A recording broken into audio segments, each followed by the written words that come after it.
as Maurizio is going to give us some selections from Greek tragedy, that's actually probably the second biggest source of material besides Homer and Hesiod for the material we're doing in the class.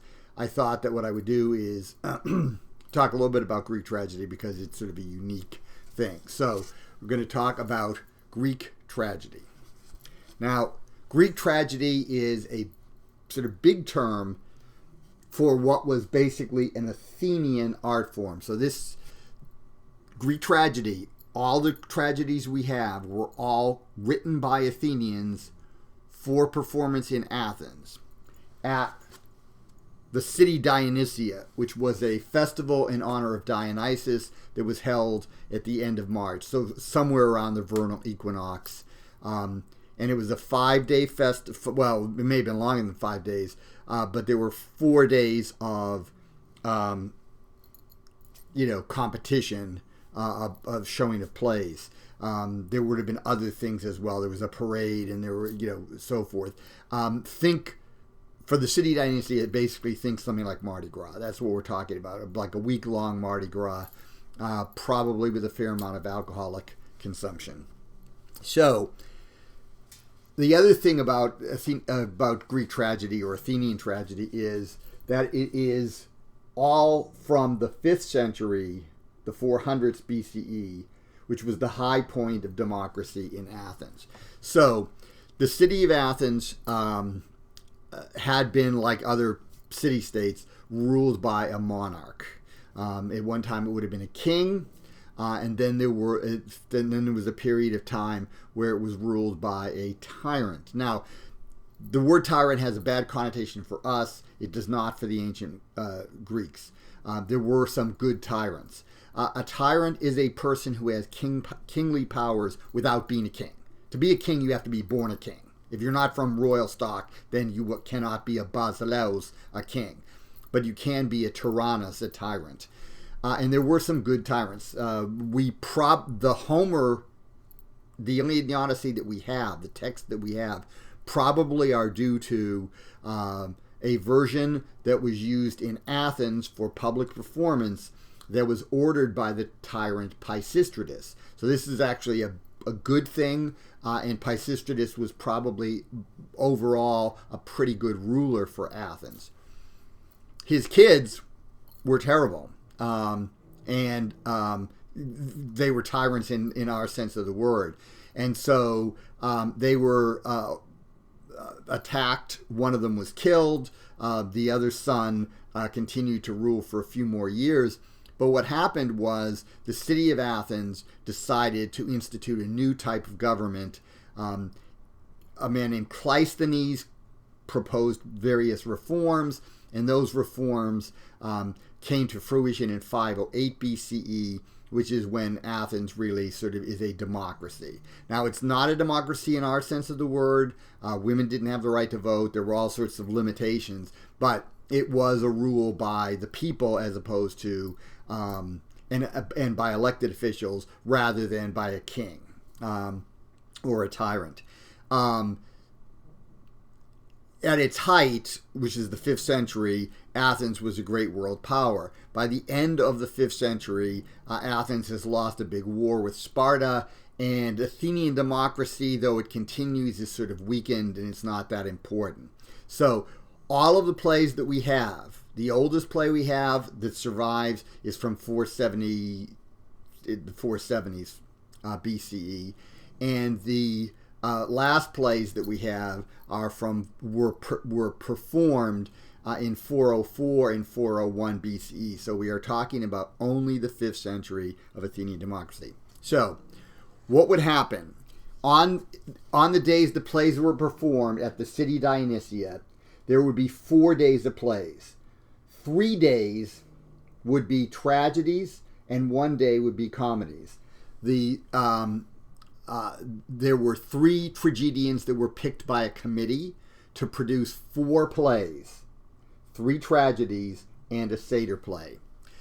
So you'd have one day you might have Aeschylus performing his plays, and the next day you might have Sophocles, and then you might have Phrynichus or some other tragedian on the third day. And all 4 plays on that day were written by the one person. Now, there was a final day. The final day was 5 comedies. Now, this is a big investment of time. These plays would run from 90 minutes to about 2 hours. The Agamemnon, which is the longest, runs maybe a little over 2 hours. So you're talking about basically you're in the theater for an 8-hour day or longer. So it's a big deal, big investment. Fairly big audience. So you think the Theater of Dionysus on the Acropolis, would seat about 25,000 people, and that's a big chunk of the population of Athens. Modern Athens is quite a large city. Ancient Athens was, for its time, a good-sized city, but it was not sort of like a major city, population-wise. So those tragedians who were picked would then have the year to write and then produce the three tragedies and the satyr play. So the satyr play was a comedy or a comic play based on mythological themes. The comedies were actually set in the real world, like in the everyday world, and they were highly political. They were political comedies. The satyr play was set in mythological times. So it was basically, you might take like the fall of Troy and then turn that into a comedy. That would be what a satyr play would be like. And the chorus was made up of guys dressed as goatmen, as the satyrs, probably with gigantic clown phalli. So they would have these, like, in effect, like big socks that were stuffed, that were basically hanging from a belt in front of them, as if they, had gigantic penises sticking out of the front. And the chorus, of course, a lot of what they do is dance. So as the satyrs would dance, of course, their things would be bouncing around. And, of course, that eventually I think people would start to find that sort of silly, and then they'd start laughing. So, but that's the satyr play. The tragedies were more serious, did not have that sort of thing going on. The tragedies did not need to be connected. So you could have 3 tragedies that were not connected. So you might have one about Odysseus, you might have one about Ajax, you might have one about Achilles or something like that. You might have 3 different things that are not actually connected with one another directly.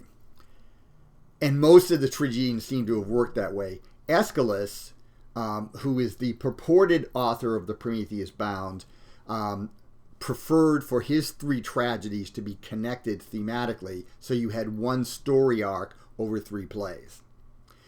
And that's one of the reasons why people assume that the Prometheus Bound was by Aeschylus. I personally don't believe it's by Aeschylus. Generally, I will refer to the author of the play or the author of the Prometheus Bound.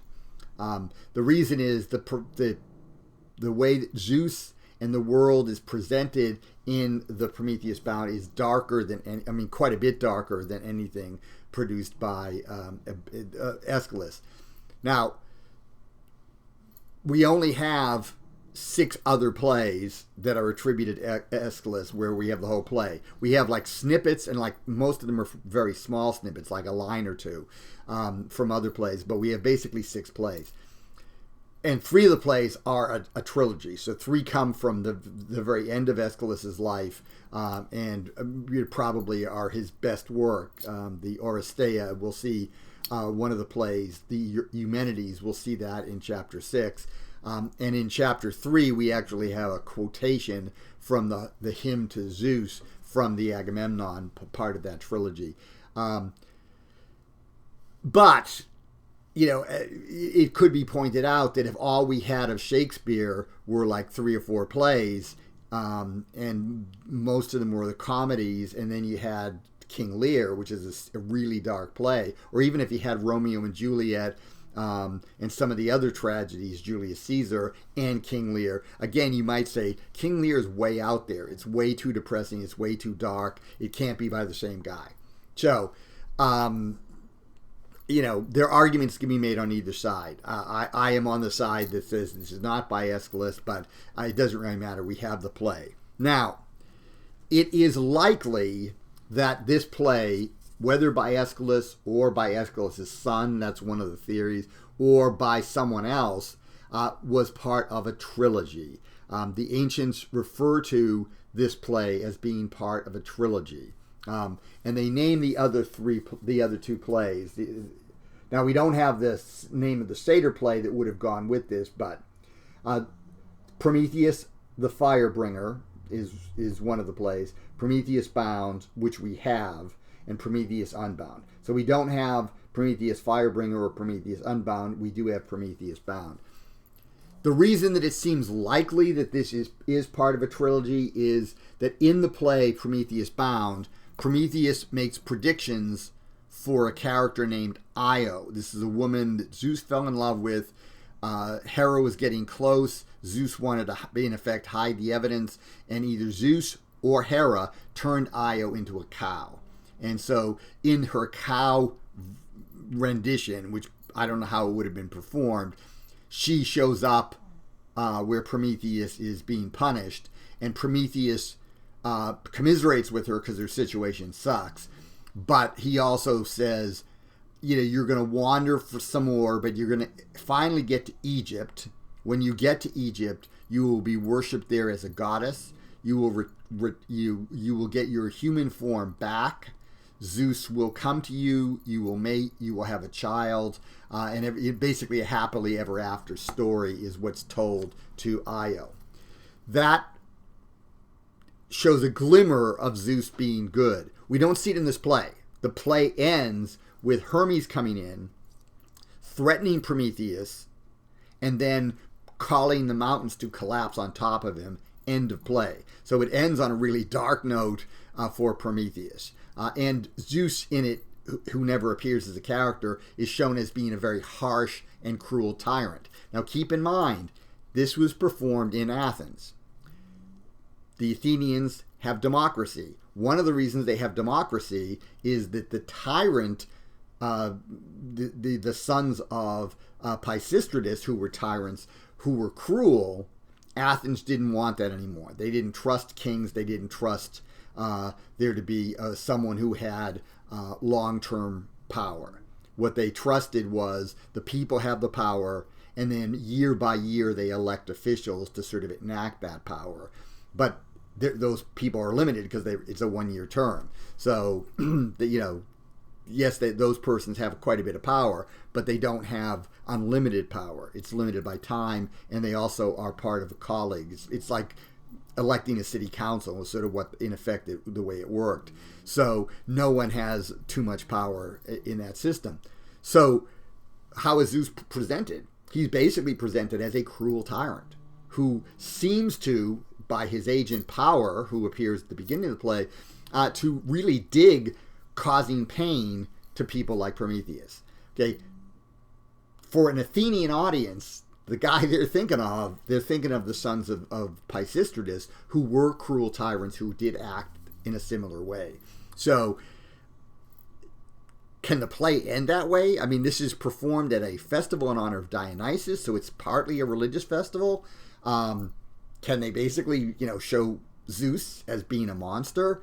It seems likely that there was a Prometheus Unbound that went with this, in which Zeus learns to become more moderate. In other words, Zeus moves from being a tyrant to being a good king. That's a different thing, right? If he's ruling with justice, if he's ruling with moderation, even if he has power, then that's sort of seen as a good thing. But he has to move that way. We don't see it in the Prometheus Bound, but presumably in the Prometheus Unbound we see it. Prometheus, on the other hand, who is presented as a good figure in the Prometheus Bound, is also a figure who basically doesn't play by the rules. He doesn't sort of follow authority. Well, in any sort of government, even a democratic system of government, you can't have everyone just deciding they're going to do whatever the hell they want, right? That's chaos. That is not a form of government. It's basically just anarchy, and it's not a good thing. It does not work out well. So people have to submit to authority. And so presumably Prometheus learns as Zeus gets better that maybe Zeus can be a good king. Maybe I can help him. And then he gets released because he's now going to be Zeus's helper. That seems to be what happens. Now, the way I had the plays listed, Firebringer, Prometheus Bound, Prometheus Unbound, is not the usual way. The usual way that they're listed is Prometheus Bound, Prometheus Unbound, and Firebringer. But I don't see any sense in Firebringer being the final play or the satyr play in this. It makes more sense that the first play, he steals the fire, and it basically ends with what appears to be a success on the part of Prometheus, right? He has successfully stolen fire and given it to man. Hooray! Play 2 begins, right? We have the very beginning of the play in Maurizio's book. Power, right? He's under arrest, being hauled in and then chained down to a rock where he stays for the entire play. So that seems more likely, right? Ends on a high note, play 1. Then we get the really bad part here that things look really dark, and it ends on a really dark spot where he's basically buried under the mountain, and how they did that we don't know. And then the third play is him basically being released. That seems to me to make a much more sensible story arc, so that's why I've got them in that order. At any rate, I wanted to give you some background on tragedy so you have some sense of what's going on. One final thing I'll say about tragedy. People think of tragedy as it has a bad ending. Greek tragedy does not necessarily have a bad ending. We've got 33, 34 tragedies that have survived. Most are by Euripides. In Euripides' plays, we have 19 of those. I think half of the plays have a happy ending. So they don't necessarily, they're serious plays as opposed to the comedies. And sometimes they are tragedies in our sense of the word, that someone takes a step that puts him on a course to disaster, and then we see that disaster played out. That does work for a lot of plays. The Oedipus Rex would be one by Sophocles. The Agamemnon is one. Agamemnon, the title character, gets killed in the play. So things, I think, can move that way, but they don't necessarily have to. So the Prometheus Bound presumably has a happy ending for everyone. And it still would be called a tragedy because it's a serious play. So that's it. So I will see you next time when we'll be talking about the end of Chapter 3 and the beginning of Chapter 4.